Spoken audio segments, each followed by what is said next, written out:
शांति। 2 फरवरी 2024। बाबा के महावाक्य। मीठे बच्चे, ऊंच पद पाने के लिए बाप तुम्हें जो पढ़ाते हैं उसे ज्यों का त्यों धारण करो, सदा श्रीमत पर चलते रहो। प्रश्न, कभी भी अफसोस ना हो उसके लिए किस बात पर अच्छी तरह विचार करो। उत्तर, हर एक आत्मा जो पार्ट बजा रही है वह ड्रामा में एक्यूरेट नूंधा हुआ है। यह अनादि और अविनाशी ड्रामा है। इस बात पर विचार करो तो कभी भी अफसोस नहीं हो सकता। अफसोस उन्हें होता जो ड्रामा के आदि मध्य अंत को रियलाइज नहीं करते हैं। तुम बच्चों को इस ड्रामा को ज्यों का त्यों साक्षी होकर देखना है। इसमें रोने रूसने की कोई बात नहीं। ओम शांति। रूहानी बाप बैठ रूहानी बच्चों को समझाते हैं कि आत्मा कितनी छोटी है, बहुत छोटी है, और छोटी सी आत्मा से शरीर कितना बड़ा देखने में आता है। छोटी आत्मा अलग हो जाती है तो फिर कुछ भी नहीं देख सकती। आत्मा के ऊपर विचार किया जाता है। इतनी छोटी बिंदी क्या क्या काम करती है। मैग्नीफाई ग्लास होते हैं, उनसे छोटे छोटे हीरो को देखा जाता है, कोई दाग आदि तो नहीं है। तो आत्मा भी कितनी छोटी है। कैसे मैग्नीफाई ग्लास है जिससे देखते हो। रहती कहाँ है, क्या कनेक्शन है। इन आँखों से कितना बड़ा धरती आसमान देखने में आता है। बिंदी निकल जाने से कुछ नहीं रहता। जैसे बिंदी बाप वैसे बिंदी आत्मा। इतनी छोटी आत्मा प्योर इम्प्योर बनती है। यह बहुत विचार करने की बातें हैं। दूसरा कोई नहीं जानते आत्मा क्या है, परमात्मा क्या है। इतनी छोटी आत्मा शरीर में रह क्या क्या बनाती है, क्या क्या देखती है। उस आत्मा में सारा पार्ट भरा हुआ है 84 का। कैसे वह काम करती है, वंडर है। इतनी छोटी सी बिंदी में 84 जन्मों का पार्ट नुंधा हुआ है। एक शरीर छोड़ दूसरा लेती है। शरीर से आत्मा निकल गई तो शरीर मर गया।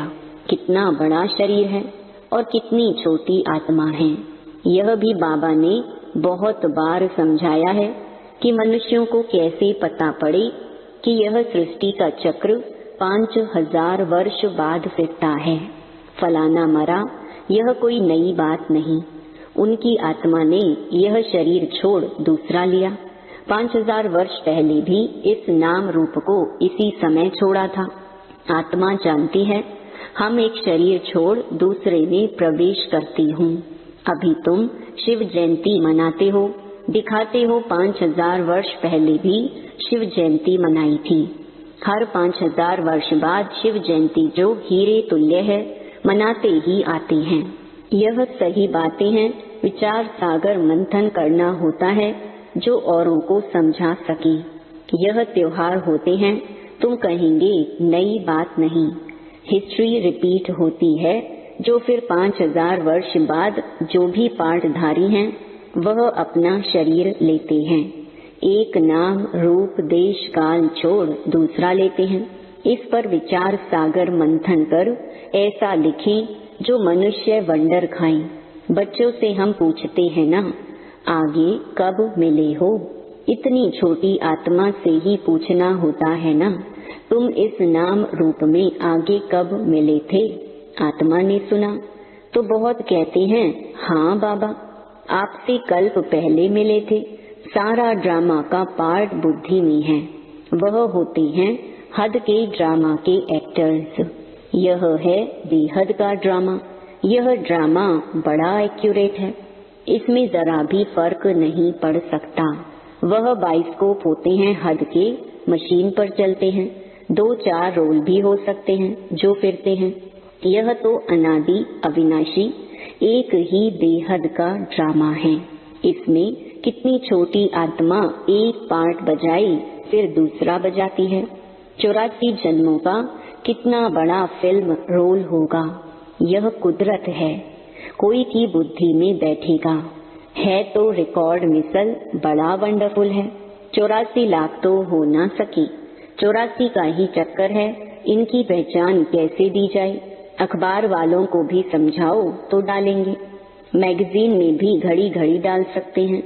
हम इस संगम के समय की ही बातें करते हैं, सतयुग में तो यह बातें होंगी नहीं, ना कलयुग में होंगी। जानवर आदि जो भी कुछ हैं सबके लिए कहेंगे, फिर 5000 वर्ष के बाद देखेंगे, फर्क नहीं पड़ सकता। ड्रामा में सारी नोंद है। सतयुग में जानवर भी बहुत खूबसूरत होंगे। यह सारी वर्ल्ड की हिस्ट्री ज्योग्राफी रिपीट होगी, जैसे ड्रामा की शूटिंग होती है। मक्खी उड़ी वह भी निकल गई तो फिर रिपीट होगी। अब हम इन छोटी छोटी बातों का ख्याल तो नहीं करेंगे। पहले तो बाप खुद कहते हैं, हम कल्प कल्प संगम युगे इस भाग्यशाली रथ पर आता हूँ।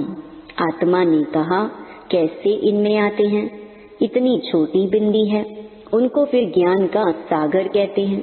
यह बातें तुम बच्चों में भी जो समझू हैं वह समझ सकते हैं।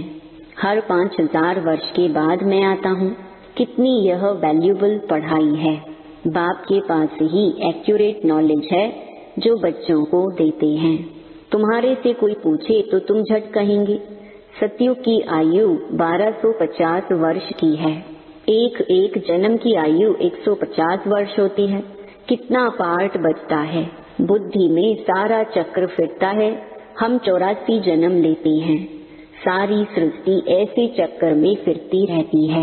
यह अनादि अविनाशी बना बनाया ड्रामा है। इसमें नई एडिशन हो नहीं सकती। गायन भी है, चिंता ताकी कीजिए जो अनहोनी होए। जो कुछ होता है ड्रामा में नोंद है, साक्षी होकर देखना पड़ता है। उस नाटक में कोई ऐसा पार्ट होता है तो जो कमजोर दिल वाले होते हैं वो रोने लग पड़ते हैं।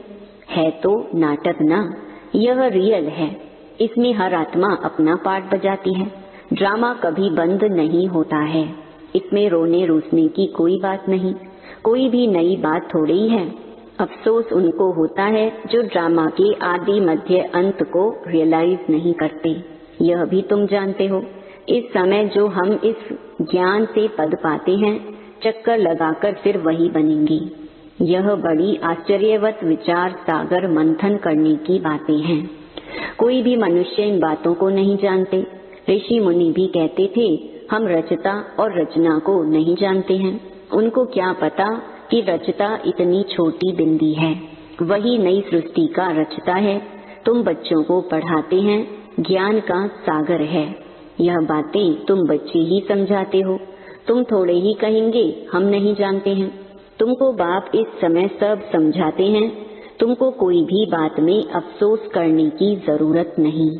सदैव हर्षित रहना है।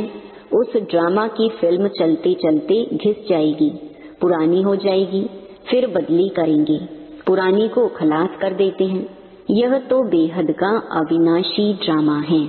ऐसी ऐसी बातों पर विचार कर पक्का कर लेना चाहिए, यह ड्रामा है। हम बाप की श्रीमत पर चल पतित से पावन बन रहे हैं और कोई बात हो नहीं सकती जिससे हम पतित से पावन बन जाएं अथवा तमो प्रधान से सतो प्रधान बने। पार्ट बजाते बजाते हम सतो प्रधान से तमो प्रधान बने हैं, फिर सतो प्रधान बनना है। न आत्मा विनाश को पा सकती, न पार्ट विनाश को पा सकता। ऐसी ऐसी बातों पर कोई का विचार नहीं चलता।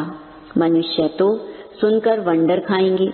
वह तो सिर्फ भक्ति मार्ग के शास्त्र ही पढ़ते हैं। रामायण, भागवत, गीता आदि वही हैं। इसमें तो विचार सागर मंथन करना होता है। बेहद का बाप जो समझाते हैं उसको ज्यों का त्यों हम धारण कर लें तो अच्छा ही पद पालें। सब एक जैसी धारणा नहीं कर सकते हैं। कोई तो बहुत महीनता से समझाते हैं। आजकल जेल में भी भाषण करने जाते हैं, वैश्याओं के पास भी जाते हैं, गूंगे बहरों के पास भी बच्चे जाते होंगे, क्योंकि उन्हों का भी हक है। इशारे से समझ सकते हैं। आत्मा समझने वाली तो अंदर है ना। चित्र सामने रख दो, पढ़ तो सकेंगे ना। बुद्धि तो आत्मा में है ना। भल अंधे लूले लंगड़े हैं, परंतु कोई न कोई प्रकार से समझ सकते हैं। अंधों के कान तो हैं। तुम्हारा सीढ़ी का चित्र तो बहुत अच्छा है। यह नॉलेज कोई को भी समझाकर स्वर्ग में जाने लायक बना सकते हो। आत्मा बाप से वर्षा ले सकती है, स्वर्ग में जा सकती है। करके ऑर्गन्स डिफेक्टेड हैं, वहाँ तो लूले लंगड़े होते नहीं। वहाँ आत्मा और शरीर दोनों कंचन मिल जाते हैं। प्रकृति भी कंचन है। नई चीज जरूर सतो प्रधान होती है। यह भी ड्रामा बना हुआ है। एक सेकंड न मिले दूसरे से कुछ न कुछ फर्क पड़ता है। ऐसे ड्रामा को ज्यों का त्यों साक्षी होकर देखना है। यह नॉलेज तुमको अब मिलती है, फिर कभी नहीं मिलनी है। आगे यह नॉलेज थोड़ी ही थी। यह अनादि अविनाशी बना बनाया ड्रामा कहा जाता है। इसको अच्छी रीति समझ और धारण कर किसी को समझाना है। तुम ब्राह्मण ही इस ज्ञान को जानते हो। यह तो चोब चीनी माना ताकत की दवा तुमको मिलती है। अच्छी ते अच्छी चीज की महिमा की जाती है। नई दुनिया कैसे स्थापन होती है, फिर से यह राज्य कैसे होगा, तुम्हारे में भी नंबर वार जानते हैं। जो जानते हैं वह दूसरों को समझा भी सकते हैं। बहुत खुशी रहती है। किन्हों को तो पाई की भी खुशी नहीं है। सबका अपना अपना पार्ट है। जिनको बुद्धि में बैठता होगा, विचार सागर मंथन करते होंगे तो दूसरों को भी समझाएंगे। तुम्हारी यह है पढ़ाई जिससे तुम यह बनते हो। तुम कोई को भी समझाओ कि तुम आत्मा हो। आत्मा ही परमात्मा को याद करती है। आत्माएं सब ब्रदर्स हैं। कहावत है गॉड इज वन। बाकी सब मनुष्यों में आत्मा है। सब आत्माओं का पारलौकिक बाप एक है। जो पक्के निश्चय बुद्धि होंगे उनको कोई फिरा नहीं सकते। कच्चे को जल्दी फिरा देंगे। सर्वव्यापी के ज्ञान पर कितनी डिबेट करते हैं। वह भी अपने ज्ञान पर पक्के हैं। हो सकता है हमारे इस ज्ञान का ना हो। उनको देवता धर्म का कैसे कह सकते। आदि सनातन देवी देवता धर्म तो प्रहलोक है। तुम बच्चों को मालूम है हमारा ही आदि सनातन धर्म पवित्र प्रवृत्ति वाला था। अब तो अपवित्र हो गया है। जो पहले पूज्य थे वही पुजारी बन पड़ी हैं। बहुत पॉइंट कंठ होंगी तो समझाते रहेंगे। बाप तुमको समझाते हैं, तुम फिर औरों को समझाओ कि यह सृष्टि चक्र कैसे फिरता है। सिवाय तुम्हारे और कोई नहीं जानते। तुम्हारे में भी नंबरवार हैं। बाबा को भी घड़ी घड़ी पॉइंट्स रिपीट करनी पड़ती हैं, क्योंकि नए नए आते हैं। शुरू में कैसे स्थापना हुई तुम्हारे से पूछेंगे, फिर तुमको भी रिपीट करना पड़ेगा। तुम बहुत बिजी रहेंगे। चित्रों पर भी तुम समझा सकते हो, परंतु ज्ञान की धारणा सबको एक रस तो नहीं हो सकती है। इसमें ज्ञान चाहिए, याद चाहिए, धारणा बड़ी अच्छी चाहिए। सतो प्रधान बनने के लिए बाप को याद जरूर करना है। कई बच्चे तो अपने धंधे में फंसे रहते हैं, कुछ भी पुरुषार्थ ही नहीं करते। यह भी ड्रामा में नूंद है। कल्प पहले जिन्होंने जितना पुरुषार्थ किया है उतना ही करेंगे। पिछाड़ी में तुमको एकदम भाई भाई होकर रहना है। नंगे आए हैं नंगे जाना है। ऐसा न हो पिछाड़ी में कोई याद आ जाए। अभी तो कोई वापस जा न सके। जब तक विनाश ना हो स्वर्ग में कैसे जा सकेंगे। जरूर या तो सूक्ष्म वतन में जाएंगे या यहाँ ही जन्म लेंगे। बाकी जो कमी रही होगी उसका पुरुषार्थ करेंगे। वह भी बड़े हो तब समझ सके। यह भी ड्रामा में सारी नोंद है। तुम्हारी एक रस अवस्था तो पिछाड़ी में ही होगी। ऐसे नहीं लिखने से सब याद हो सकता है। फिर लाइब्रेरीज आदि में इतनी किताबें क्यों होती हैं। डॉक्टर वकील लोग बहुत किताबें रखते हैं, स्टडी करते रहते हैं। वह मनुष्य मनुष्य के वकील बनते हैं। तुम आत्माएं आत्माओं के वकील बनती हो। आत्माएं आत्माओं को पढ़ाती हैं। वह है जिस्मानी पढ़ाई, यह है रूहानी पढ़ाई। इस रूहानी पढ़ाई से फिर 21 जन्म कभी भूल चूक नहीं होगी। माया के राज्य में बहुत भूल चूक होती रहती है, जिस कारण से सहन करना पड़ता है। जो पूरा नहीं पढ़ेंगे, कर्मातीत अवस्था को नहीं पाएंगे, तो सहन करना ही पड़ेगा, फिर पद भी कम हो जाएगा। विचार सागर मंथन कर औरों को सुनाते रहेंगे, तब चिंतन चलेगा। बच्चे जानते हैं, कल्प पहले भी ऐसे बाप आया था जिसकी शिव जयंती मनाई जाती है। लड़ाई आदि की तो कोई बात नहीं, वह सब हैं शास्त्रों की बातें, यह पढ़ाई है। आमंदनी में खुशी होती है, जिनको लाख होते हैं उनको जास्ती खुशी होती है। कोई लखपति भी होते हैं, कोई कखपति भी होते हैं, अर्थात थोड़े पैसे वाले भी होते हैं। तो जिसके पास जितने ज्ञान रतन होंगे उतनी खुशी भी होगी। अच्छा, मीठे मीठे सिकिलधे बच्चों प्रति माता पिता बाप दादा का याद प्यार और गुड मॉर्निंग। रूहानी बाप की रूहानी बच्चों को नमस्ते। धारणा के लिए मुख्य सार। पहला, विचार सागर मंथन कर स्वयं को ज्ञान रत्नों से भरपूर करना है। ड्रामा के राज को अच्छी रीति समझकर दूसरों को समझाना है। किसी भी बात में अफसोस ना कर सदा हर्षित रहना है। दूसरा, अपनी अवस्था बहुत काल से एकरस बनानी है, ताकि पिछाड़ी में एक बाप के सिवाय दूसरा कोई भी याद ना आए। अभ्यास करना है, हम भाई भाई हैं, अभी वापस जाते हैं। वरदान, अलबेलेपन की लहर को विदाई दे सदा उमंग उत्साह में रहने वाली समझदार आत्मा भव। कई बच्चे दूसरों को देखकर स्वयं अलबेले हो जाते हैं, सोचते हैं ये तो होता ही है, चलता ही है। क्या एक ने ठोकर खाई तो उसे देखकर अलबेलेपन में आकर खुद भी ठोकर खाना, यह समझदारी है। बाप दादा को रहम आता है कि ऐसे अलबेले रहने वालों के लिए पश्चाताप की घड़ियां कितनी कठिन होंगी।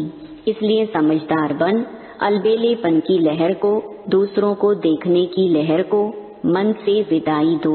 औरों को नहीं देखो, बाप को देखो। स्लोगन, वारिस क्वालिटी तैयार करो, तब प्रत्यक्षता का नगाड़ा बजेगा। ओम शांति।